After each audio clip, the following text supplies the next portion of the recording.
अस्सलामुअलैकुम। पेशे खिदमत है उमरो यार की नई कहानी। उमरो यार एक उड़न कालीन पर सवार नहायत तेज रफ्तारी से उड़ा जा रहा था। उमरो यार को सरदार अमीर हमजा ने बताया था कि मुल्क कास्तान की शहजादी रानी को जालिम देव उठा कर ले गया है, जो आदमखोर भी है, और वो देव शहजादी रानी को हला करके उसे खाना चाहता है। चूंकि मुल्क कास्तान का बादशाह सरदार अमीर हमजा का दोस्त था और उसे मालूम था कि सरदार अमीर हमजा का दरबारी खास उमरो यार जिन्नों देवों जादूगरों और जादूगरनियों का जानी दुश्मन है और उन्हें जमीन की गहराइयों में से भी ढूंढ निकालता है। इसलिए वो कहीं और जाने की बजाय सीधा सरदार अमीर हमजा के पास आ गया था और उसने सरदार अमीर हमजा को अपनी बेटी के बारे में सारी हकीकत बता दी थी कि वो अपने कमरे में अपनी मलका माँ के साथ सो रही थी कि अचानक वहां सब्ज रंग का इंतहाई बदशक्ल और खौफनाक देव नमदार हुआ और उसने अचानक सोई हुई शहजादी रानी को पकड़ा और उसे लेकर गायब हो गया। मलका चूंकि अभी जाग रही थी इसलिए उसने अपनी आंखों से इस बदशक्ल और खौफनाक देव को देखा था, जो अचानक ही कमरे में नमदार हुआ था और शहजादी रानी को लेकर उसी वक्त वहां से गायब हो गया था। पहले तो मलका आलिया को कुछ समझ ही ना आया, लेकिन जब उसने अपनी बेटी को वहां ना देख लगी तो वो उसकी चीखें सुनकर बाहर मौजूद मुहाफिज फौरन अंदर आ गए और फिर पूरे महल में कोहराम समझ गया। बादशाह सलामत को भी जब अपनी बेटी के युवा होने का इल्म हुआ तो वो भी नंगे पांव भागे भागे वहां आ गए और जब मलका आलिया ने बताया कि शहजादी रानी को एक बदशक्ल और खौफनाक देव उठाकर ले गए हैं तो बादशाह सलामत की तो जैसे जान ही निकल गई। वजीर आजम और दूसरे दरबारी चाहते थे कि बादशाह सलामत सिपा सालार को बुलाएं और पूरे महल बल्कि पूरे मुल्क में उस बदशक्ल देव को तलाश करें, लेकिन मुल्क कास्तान का बादशाह इंतहाई समझदार और ठंडे मिजाज का मालिक था। मलका ने उसे देव का हुलिया बताया तो उसे बादशाह सलामत को अंदाजा हो गया कि वो कोई मामूली देव नहीं हो सकता जो इस तरह से अचानक महल में और शहजादी के कमरे में दाखिल हो और शहजादी रानी को लेकर अचानक गायब हो जाए। इसलिए वो फौरन तैयार हुए और बसरा की जानिब रवाना हो गए। लश्कर में आकर बादशाह सलामत ने सरदार अमीर हमजा से बात की तो सरदार अमीर हमजा ने फौरन उमरो यार को वहां बुला लिया। सरदार अमीर हमजा ने उमरो यार को सारी बात बताई और उसे हुक्म दिया कि वो अभी जाए और जैसे भी मुमकिन हो वो उस बदशक्ल देव को तलाश करे और उसे हलाक करके उसके चुंगल से शहजादी रानी को आज़ाद करा लाए। इसके लिए सरदार अमीर हमजा ने उमरो यार को नेक शगुन के तौर पर सोने की अशरफियों से भरी हुई 10 थैलियां भी दी थी, जिन्हें पाकर उमरो यार खुश हो गया था और वो फौरन सरदार अमीर हमजा और मुल्क के कास्तान के बादशाह से इजाजत लेकर शाही खेमे से बाहर आ गया और फिर उसने अपने खेमे में आकर सुनहरी तख्ती से बदशक्ल देव के बारे में मालूमात हासिल की। सुनहरी तख्ती ने उमरो यार को बताया कि बदशक्ल देव खूबसूरत बनना चाहता है और इस देव को उसकी जादू की ताकतों ने बताया है कि वो 10 खूबसूरत और नौजवान लड़कियों को हलाक करके उनका खून पिएगा और उनके दिल निकाल कर खाएगा तो वो ना सिर्फ खूबसूरत हो जाएगा बल्कि वो हमेशा के लिए जवान भी हो जाएगा। इसीलिए उसने शहजादी रानी को अगवा किया है। सुनहरी तख्ती ने उमरो यार को बताया कि बदशक्ल देव अब तक 9 शहजादियों को हलाक करके उनका खून भी पी चुका है और उनके दिल भी निकाल कर खा चुका है। शहजादी रानी उसका आखिरी शिकार है, जिसका खून पीते ही और दिल खाते ही वो खूबसूरत और जवान तो हो जाएगा, लेकिन उसे चूंकि इंसानी खून की लत लग चुकी है इसलिए वो हमेशा इसी तरह लड़कियों को अगवा करता रहेगा और उनका खून पीता और दिल निकाल कर खाता रहेगा। इसके अलावा सुनहरी तख्ती ने उमरो यार को यह भी बता दिया था कि वो बदशक्ल देव कहाँ रहता है और उमरो उस तक कैसे पहुंच सकता है और उस बदशक्ल देव को हलाक करने के लिए उसे क्या करना होगा। उमरो ने सारी बातें जानकर सुलेमानी चादर ओढ़ी और गायब होकर अपने खेमे से बाहर आ गया। फिर उसने जमीन से तिलिस्मी कालीन निकाला और उस पर सवार होकर बदशक्ल देव की सरकोबी के लिए रवाना हो गया। उमरो को तिलिस्मी कालीन पर सफर करते हुए काफी देर हो चुकी थी। सुनहरी तख्ती ने उमरो यार को बता दिया था कि बदशक्ल देव दिन की रोशनी में शहजादी को अगवा करके ले जाता है और वो आधी रात के वक्त उन शहजादियों को हलाक करता है और फिर उनका खून पीकर उनका दिल निकाल कर खाता है। इसलिए उमरो बेफिक्र था कि वो दिन ही दिन में उस जगह पहुंच जाएगा जहां बदशक्ल देव रहता है और रात होने से पहले ही वो उस देव का खात्मा कर देगा और उसकी कैसे शहजादी रानी को छुड़ा कर जाएगा। उमरो यार का कालीन इस वक्त एक पहाड़ी इलाके से गुजर रहा था। पहाड़ियां मुख्तलिफ रंगों की थी, कोई सुर्ख रंग की पहाड़ी थी तो कोई सब्ज रंग की। इसी तरह किसी पहाड़ी का रंग जर्द था तो किसी का नीला और किसी का गुलाबी। इसी तरह पहाड़ियों के गिर्द जमीन में मुख्तलिफ रंगों की नजर आ रही थी। इस जगह आते ही तिलिस्मी कालीन की रफ्तार में नुमाया कमी आ गई थी और कालीन ने नीचे जाना शुरू कर दिया था। उमरो ने तिलिस्मी कालीन को हुक्म दिया था कि वो उसे उस जगह पहुंचा दे जहां बदशक्ल देव रहता है और उसने जहां शहजादी रानी को कैद कर रखा है। अब जब कालीन उसे लिए उन रंगीन पहाड़ियों की तरफ उतरना शुरू हुआ तो उमरो फौरन उठकर खड़ा हो गया। वह समझ गया था कि तिलिस्मी कालीन उसे उस मुकाम पर ले आया है जहां बदशक्ल देव रहता है। कालीन पर खड़े होते ही उमरो ने जमीन से तलवारी हैदरी निकालकर हाथ में ले ली।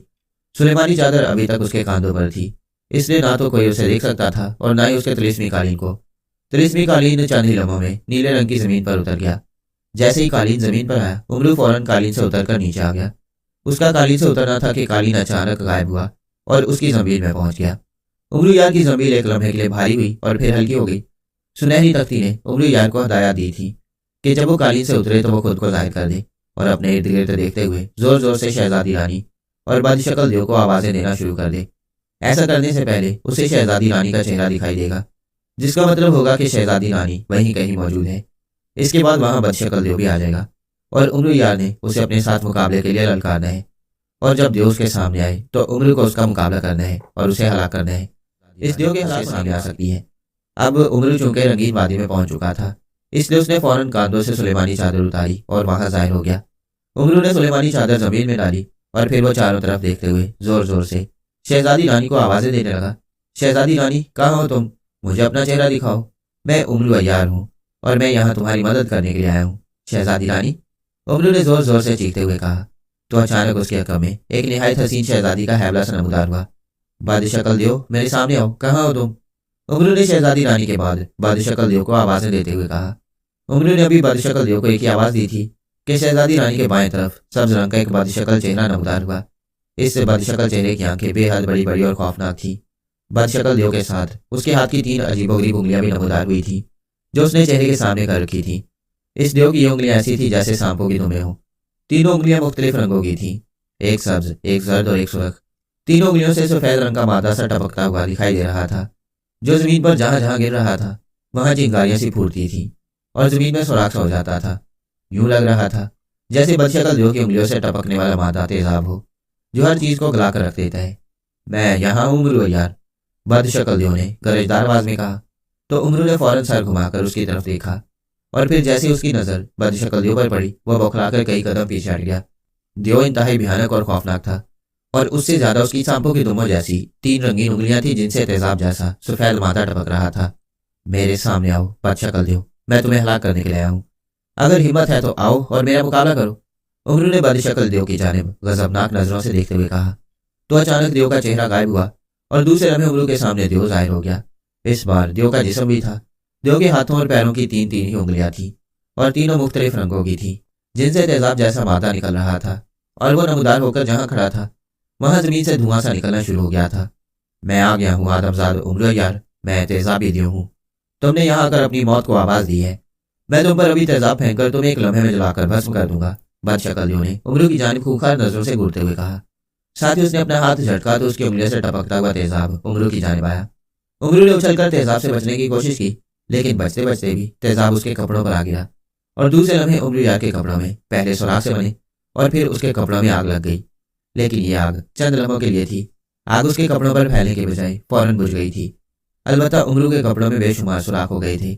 उमरू ने यहाँ आने से पहले अपने हाथ की उंगली में तिलिस्म शिकन अंगूठी पहन ली थी और उसने पगड़ी के नीचे सुर्ख हीरा रख लिया था, जो उसे आग से महफूज रख सकता था। इस हीरे की ही वजह से बदशक्ल देव के तेजाब का उस पर कोई असर नहीं हुआ और उसके कपड़ों में लगी हुई आग फौरन बुझ गई। अलबत्ता तेजाब के कतरे जमीन पर जहां जहां गिरे थे वहां सुराख से बनते जा रहे थे, जिनसे धुआं निकल रहा था। बदशक्ल देव ने अपने तेजाब को उमरू यार पर बेअसर होते देखकर उसकी तरफ बार बार हाथों और पैरों की उंगलियां झटकते हुए उस पर तेजाब की बारिश करनी शुरू कर दी। तेजाब की बारिश से उमरू यार का लिबास और उसकी पगड़ी में मुसलसल सुराख बनते जा रहे थे, लेकिन इस तेजाब का उमरू पर कोई असर नहीं हो रहा था और उसके कपड़ों में लगने वाली आग फौरन बुझ जाती थी। अब तो बदशक्ल देव को बेहद गुस्सा आया। उसने हवा में हाथ मारा तो अचानक उसके हाथ में एक बड़ी तलवार आ गई। उसने 3 उंगलियों वाले हाथ में तलवार थामी तो अचानक तलवार के फल पर आग लग गई और तलवार का फल तेजी से जलना शुरू हो गया। बदशक्ल देव जलती हुई तलवार लेकर उमरू यार पर टूट पड़ा, लेकिन उमरू यार के हाथ में तलवारी हैदरी थी। उसने बदशक्ल देव की जलती हुई तलवार का वार तलवारी हैदरी पर रोका और फिर माहौल तलवारों की झनकारों से बुरी तरह गूंजना शुरू हो गया। बदशक्ल देव उछल उछल कर उमरू यार पर जलती हुई तलवार से हमले कर रहा था, लेकिन उमरू यार से बड़ा माहिर भला कौन हो सकता था।